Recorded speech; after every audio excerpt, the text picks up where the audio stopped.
A moradora de rua espancada por dois homens em Ribeirão Preto agora foi vítima de um incêndio no centro da cidade.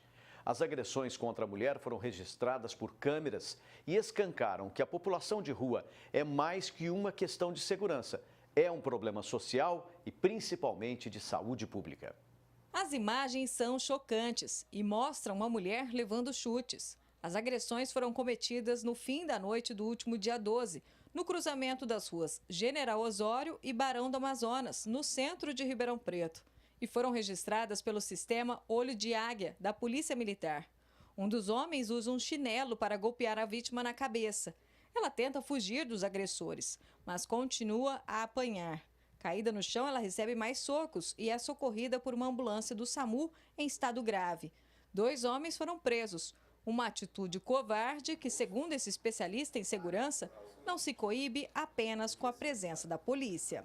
Não é uma questão que tem que ser vista de forma apartada, ou só pela segurança pública, ou pela saúde, ou pela assistência social. São várias frentes que têm que ser atacadas e trabalhadas ao mesmo tempo. Senão a gente vai ficar fazendo solução paliativa num determinado momento, apagando o incêndio num pedaço do problema e outros fomentando a existência do problema de morador de rua. Infelizmente as pessoas chegam a essa condição por N tipo de problema, normalmente de ordem social, e aí elas acabam migrando para uso de entorpecentes, se tornam dependentes químicos e isso trazem todo um transtorno para a sociedade. A vítima Valéria Leite recebeu alta da Santa Casa e voltou a perambular pelas ruas da cidade. Foi vítima agora de um incêndio em um hotel no centro. Teve queimaduras pelo corpo e está internada em estado grave no HC. De acordo com o Instituto Limite, uma organização especialista em abordagem social, Valéria nunca aceitou ajuda e essa é a realidade da maioria. Apenas 3 de cada 10 andarilhos abordados querem o auxílio e isso dificulta as ações assistenciais. A abordagem social ela deve ser de forma bem feita, deve ser incisiva.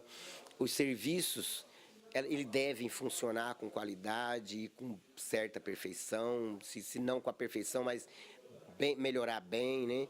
Para você ter o atrativo. Né?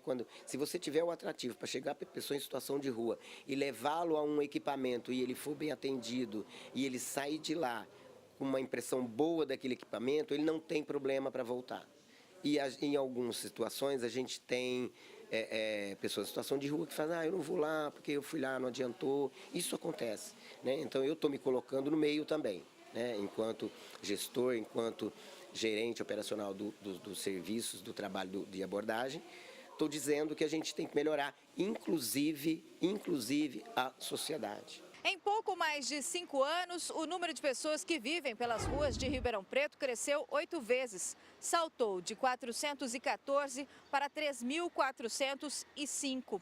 O levantamento da Secretaria de Assistência Social apontou ainda que a maioria esmagadora dessa população de rua é de homens e de outras cidades. Há uma política que tem que ser estabelecida em termos municipais e estaduais do que fazer com esses moradores, de como tratá-los, de como reintegrá-los à sociedade. Muitos têm famílias, muitos têm casas, mas preferem morar na rua. Por quê? Preferem morar na rua?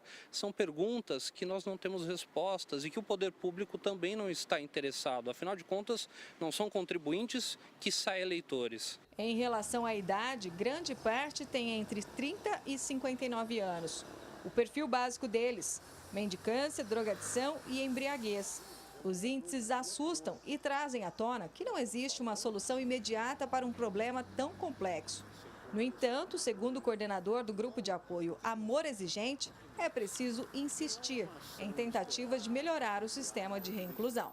Não abordar essas pessoas e não acolher essas pessoas em situação de rua, dependente químico, doente mental, é omissão de socorro, é um crime.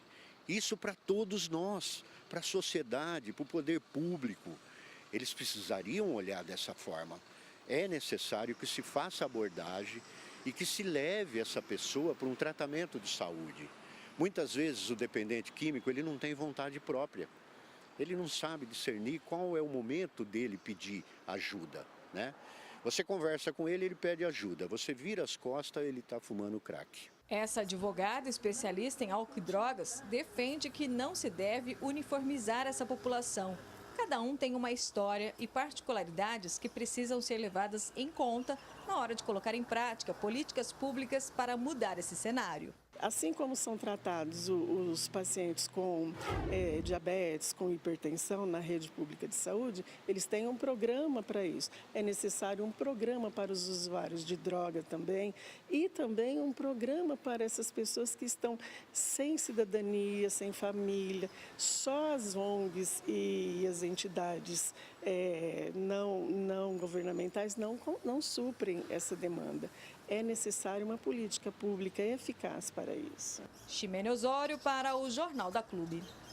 A Secretaria de Assistência Social garante que desenvolve diversas ações que estimulam o autocuidado, o restabelecimento de vínculo, a reinserção social e de mercado de trabalho do morador de rua.